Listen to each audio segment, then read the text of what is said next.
เพิ่นโทรมาแต่มื้อนั้นเรื่องไงจีขอถามตั้งแต่แบบว่าอันนี้ทำมาผิดกับขอโทษขออภัยจริงๆเนาะตั้งแต่แบบว่าแม่แบบเสียไปนี่พอจ้อยอยู่น้ำชุ่มเจ้าจะปีแบบอยู่แบบยังกันแบบก่อนกันนะพอปีบอกนี่แม่เสียค่ะเมื่ออยู่บ้านนนสันเลยชุ่มเจ้านะ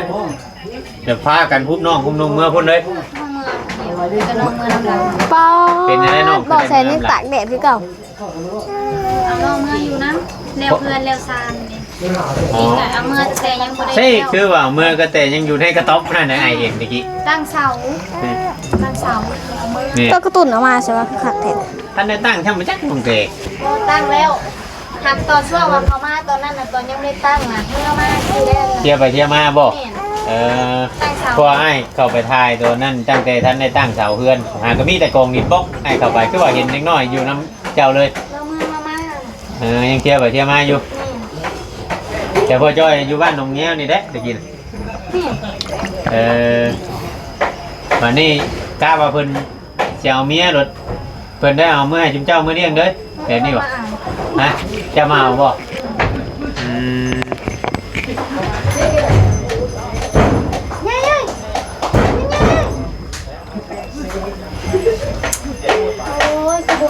บ่าวบอดเราบ่งอนเนาะจะว่าวันไหนไอ้เห็นเฉยๆกันชันนี่นะเราบ่งอนไอ้เอาเพียงอะไรทำความไงเชื่อไอ้จนเปียกเงี้ยเดี๋ยวแก่ตีเดี๋ยวก็บอกแก่ไอ้ห่าอย่าลืมกดติดตามเพื่อเป็นกำลังใจให้ผมด้วยนะครับทุกคนขอบคุณมากๆครับพี่น้องเลยเปิดภาพขึ้นกันเลยทางบอแซนเพิ่นมาเสร็จความเรียบร้อยหัวสบายดีเด้อบอแซนเด้อเฮ็ดหยังเลยนี่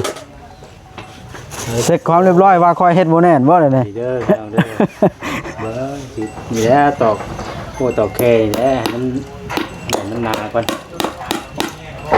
ได้ปิดได้บ่ได้แม่นปิดไว้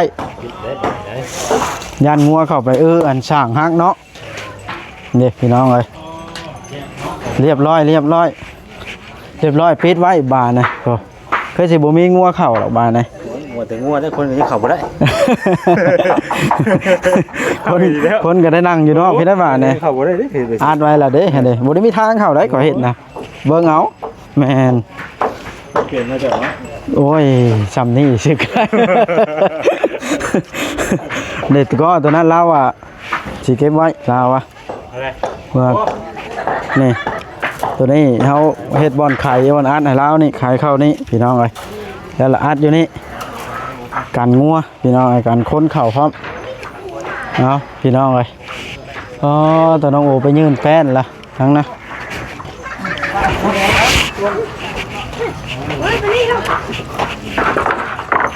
โอ้แป้นเพิ่นกระทะสีอีกว่าเนี่ย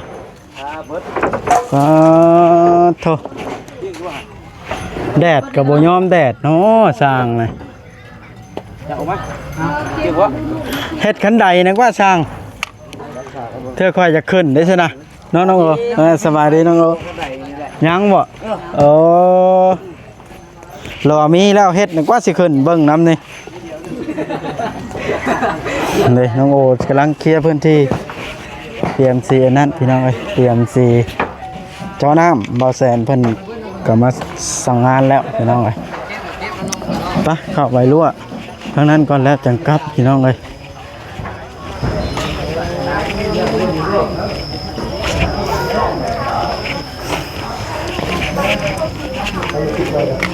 นี่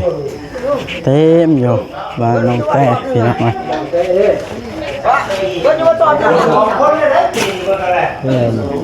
ลูกไข่นั่นดีดิเอาดีไปเลยแต่ว่าถ้าได้ว่าตุ๊กดีขึ้นสัมภาษณ์น้องตุ๊กกันเบิ่งเด้อข้างล่างนี่ขออนุญาตขึ้นเทิงนี่เด้อสบายดีบ่เวียงว้าโตคือว่าเฮ็ดคักแท้นี่อยู่เทิงนี่นั่นเพื่อปู่ที่นอนกลางเว้นนี่ลูกไปใช้ไปกินน้ำสัมภาษณ์น้องแต่ถ้าบอกเวียงก่อนจะไปเอาน้ำมาสู่เจ้ากินนี่กินบ่ไปกินฮ้อนแห้งแท้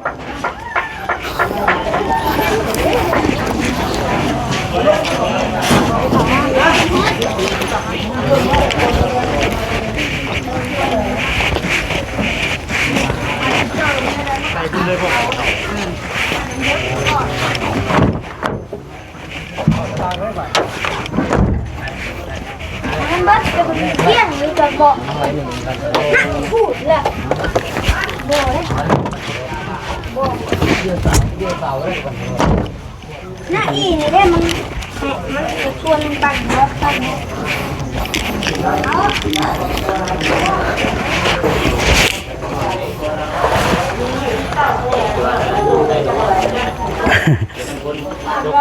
ฮอนขึ้นมาเทิงไหมตุ๊ก คนบ่ต้องแห้งนะ ฮะ คนบ่ได้มี ตกพอมันนั่นดิเนาะตกพอมันชุ่มสิ ต้องแห้งบ่ บ่เพราะแต่ดินลาย ผ้าแตกบึ้มบั้มบึ้มบั้มเอ้าลืมกินแน่ลืมบ่ได้คุณบ่ได้ ที่บ้านคอยเป็นเป้งทิ้งนะ คืนนี้นะ เมื่อเช้านี่ก็แห้งคืนนี่ก็แห้งใครรับ เรีย ตั้ ก งแต่ จะเอาผลมาต้อนให้ในกว้างบ่มีคนนั่งอยู่ในเท เพราะว่าข่อยก็อยากเอามาอยู่บ่อยากให้มันตกข้างหน้าข่อยข้างหน้าข่อยยังขาด บอกว่าสิเป็นลมนะวีเอาละเนี่ยบ่ คือ เวีย มัน นฮ้อนเนาะ มันให้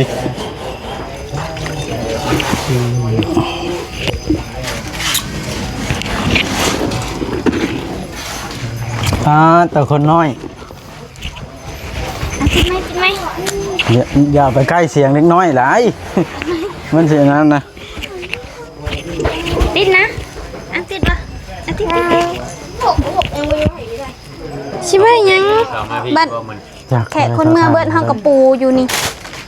กระปูอยู่ในห้องมันกระเบิดเลยเนาะ ทุกมานั่งจับเจือเฮ็ดเพียงอันนะ นอนอยู่พี่ก็ไล่อยู่นี่นอนในนอกนี่ยามมันฮอดตรง อ่ะ ทิศข้อเสื้อเจ้าน่ะตุก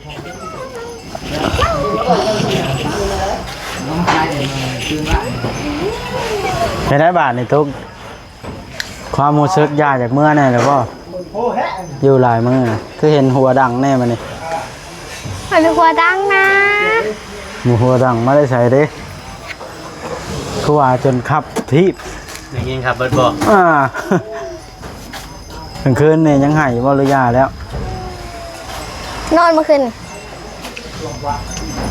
นอนแบบชนิดเด้อตื่นก็ตื่นสายตีห้า สายบ่ตีห้านะ ถ้าเราเอาว่ามื้อนี้เฮาตื่นช่วยจังมุ้งว่าตีห้าเรา เอาเลย เราตื่น7 โมงยังบ่เช้าติ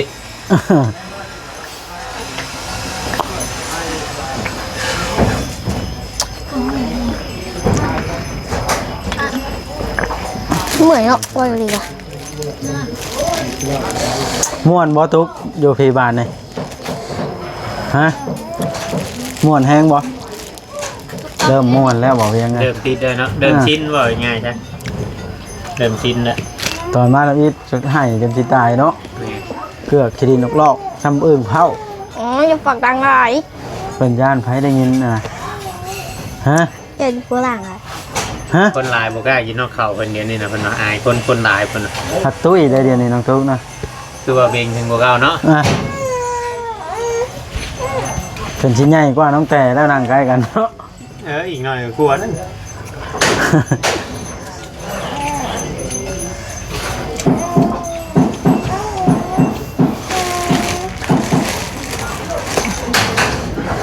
หัวไวแท้นะ เฮ้ยผูกแต่เฮือนนมโอนี่ได้สิจบคลิปเพิ่นหยุดกลางจันทร์ ว่าแต่มันฮอดได้พี่เอาคนน้อยเนาะ แม่ คนเกิดละ ใคร มั้ เนี่ยแต่มันบ่ให้เนาะเป็นเด็กน้อยเรื่องพัดลมนี่โอ้ยอยู่บ่ได้ อยู่แบบนี้แหละมันจะนะ จังเรื่อง ไม่ได้เปิดพัดลมเลยอยู่คือกัน แม่นบ่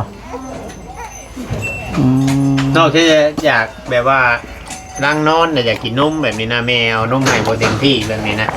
มันก็เลยแบบให้แต่ละมือนะ ส่วนนี้แม่เธอห่วงหนูใช่ไหม เอ้า ใช่ไหม น้องตุ๊กบ่ให้ลูกกินนมเลยป่ะ ว่าแบบว่าพูด แม่เธอไม่ให้เธอกินนมใช่ไหม อ่านเพศอันนั้นน่ะเนาะ แม่น้องลำไยโหดมาก ใครจะมา เห็นนะ ให้ชาวเทืองแม่ จะมาเยี่ยมบ่ มาเยี่ยมหลานของเราครับ เรามาในไทย มาเลยไทยบ่เอา เป็นคนละสีนะตัวนี้ สีเดียวกันแหละตาเธอหลายเด่นรถ น่ะ เอ้าสงสัยไม่ลงกล้องฮะไงไม่นี่ลงกล้อง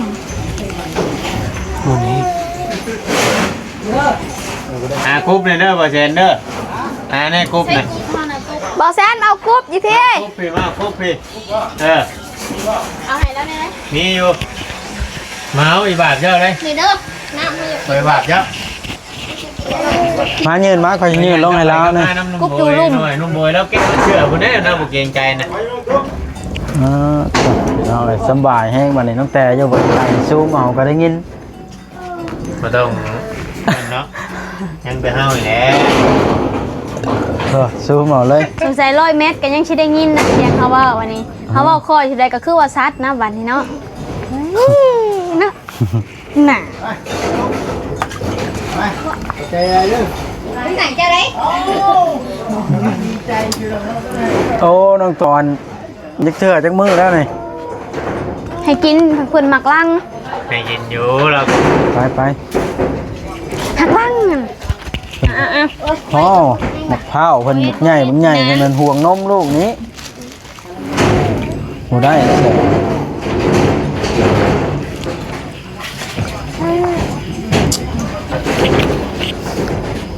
ไม่นี่คือบ่คือกันเนาะบ่บอส ตัวนั้นคือสีออกส้มๆหรือว่าเป็นน้ำเสือมันบ่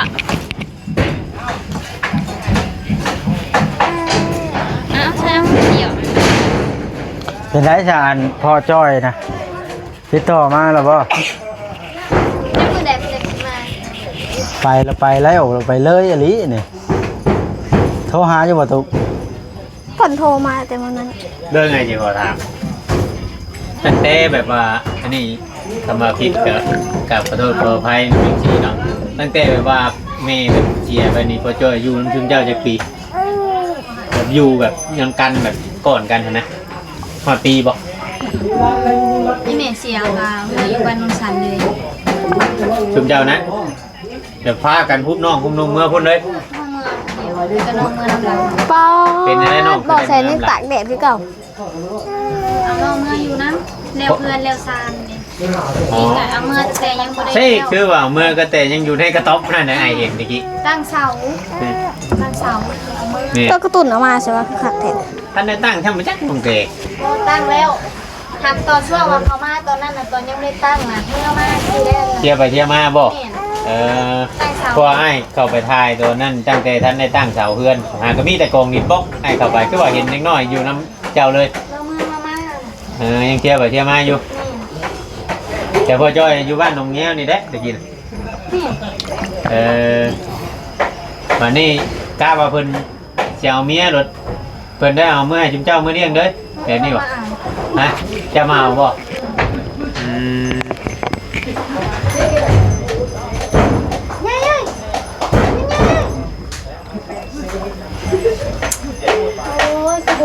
บ่าวบอดเราบ่งอนเนาะ จะว่าวันไหนไอ้เห็นเฉยๆกันสั่น นี่นะเราบ่งอน ไหน เอาเวียงอะแหละ ทำความไงเชื่อไอ้จนเตียงเงี้ย เดี๋ยวก็แก่ติเดี๋ยวก็บ่แก่ ไอ้หาก็เฮ็ดว่าไปตู้แก้วแล้ว แก่แห้งห้อนตื่ม ก็นำจบคลิปเถอะเนาะ เอ้าไปกินแล้วแล้วอย่างยังกะ กินนะแม่นี่ มันบูดไปแล้วนี่ หน้าที่ไปต่ำมันเลย ซื้อมาได้ใช้นี่ กระเมนเพิ่นตามไห้กระเมนเฮา แต่บ่ต่ ตามเฮา ำอ้าวท้องน้องแต่เริ่มปุ้งแล้วได้ลงอีก จักเดือนแล้วก็น้องแต่ ตายจบสมแดงก่อน 2 เดือน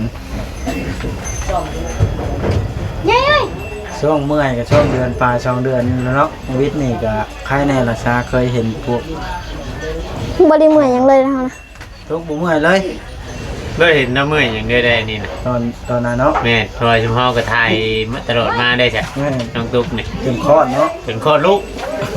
ทุกบ่ได้เห็นนั่นเลยอยู่น้ำปลาอ้อยอาอยู่ตอนนั้นกันเนาะ บ่ได้แพ้ท้องหยังเลยเฮาก็ แม่ กินได้เบิดบ่ เนาะเพราะว่าอยู่จัน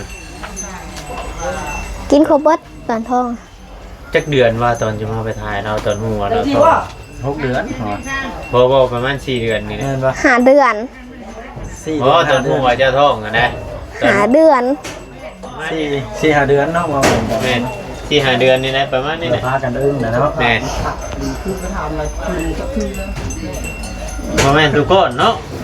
สิให้ไปทำนั่นเนาะ เอ้ย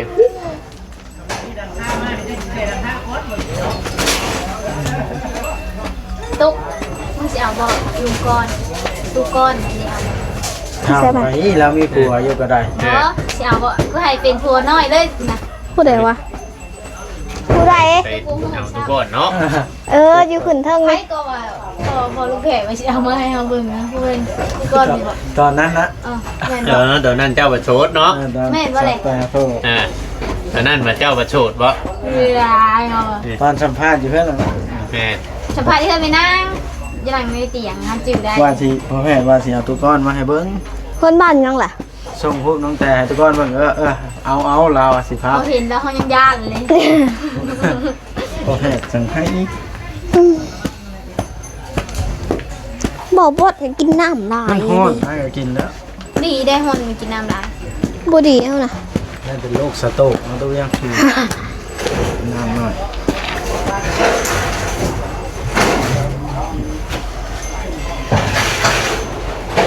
สิเก็บเครื่องสักของแมลง อื่นมันเก็บงานนะเนาะทำงาน เป็นแก้วเองได้ แม่น สามแก้ว อื่นมันเก็บงานเป็นไปขึ้นไม่แล้ว ตาอยากรับไปใด ทางนั้นทางนั้นกัน บอกบดตาก็อยากรับไปใด แห้งน้องตุ๊กเดือนนี้เนาะ เออ ต่างเก่าถ้าเป็นน้ำเราใส่เสื้อแบบนี้บ่ ไง หืม ไงแม่ตัวกระตุ้ยอยู่ มันตุ้ยคือเข้า ดูแลใหญ่กว่าฮอนน้องแต่เดี๋ยวนี้นั่งใกล้กัน ฮะลูกยังว่าไงน้องไงเนาะแม่นบ่ ลงเลยได้นะยังเหลือ7 โล ไปติดในสิได้ ไปติดซักยาตอนนั้นเด้ซักยาออกซิเจนบริษัทน่าหยอดเอา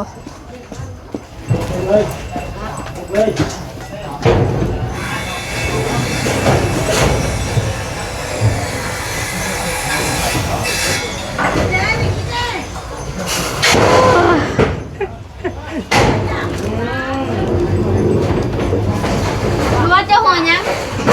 ก็เวียง นะ เจ้าหัวยัง แจ้งว่านะบัวคือกันนี่แหละ อยากนอนเด้ โอ้ใครสิให้เนาะ แม่นบ่ให้บัวไปจะบ่ให้ เอาหายได้หน่อยนี่ห่วย ให้ยัง ให้เยอะนะ อ ฮะ อยากเข้าโอ้ย เป็นยังคืออย่างให้ เบิ่งเลยว่าตาจะหัวตุ๊บเนาะก็แซนผ่านเลยบ่โอ้ ไปแล้ว จะให้มีละมิดบ่ ไม่สิดูอี มันห่อนเลยนี่ ปก เด็ก ติมันเนาะ อยู่ในพ่อบ่ โอ้ยเจ้าท่าเบิ่งแบบเจ้าได้ลูกฮะลูกแต่ละคนนี่มันสิบ่ได้คือกัน อันนี้ข่อยว่าลูกแล้วยังฮู้อยู่ได้นี่ โอ้นี่นะฮะแม่เราคือกลางคืนคือกันแม่เรามันฮ้อนแห้งมันตื่นเฮา บางคนนั่นบ่แม่นว่าเว้าหรอกข่อยเห็นเนี่ยโอ้ม ทุก ฮอบบัดใต้บัดเหนือ เอาเลยคือ บ่แซนบ่แซนคือกายเฮาคือกายเฮา แล้วมันหยังตุ๊บก็ได้โอ้ยเขาก็จะเอิ้นให้เพิ่นเพิ่นเรียก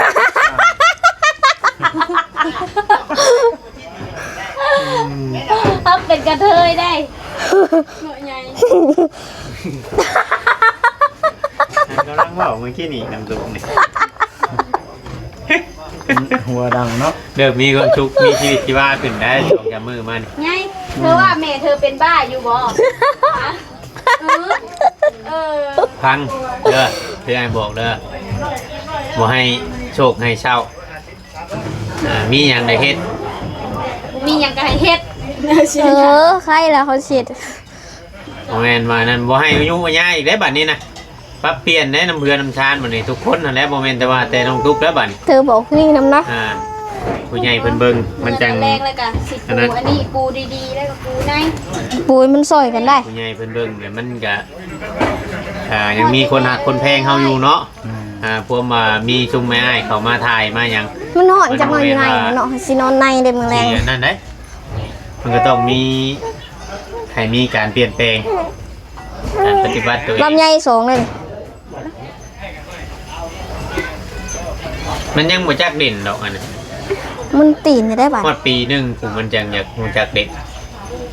นี่หากัน4 เดือนเนาะ แม่น 4-5 เดือน 4 เดือน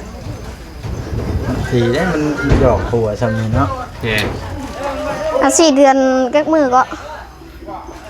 มันใช้ละมุงอันนั่นให้ลมสิบ่ปิวไป ฮะ เมื่อคืนเราพากันเรานอนนั่นแหละกับเมียเรา ฮะ เรานอนนั่นแหละ มันถูกเลย มันเย็นได้ตอนกลางคืนเด้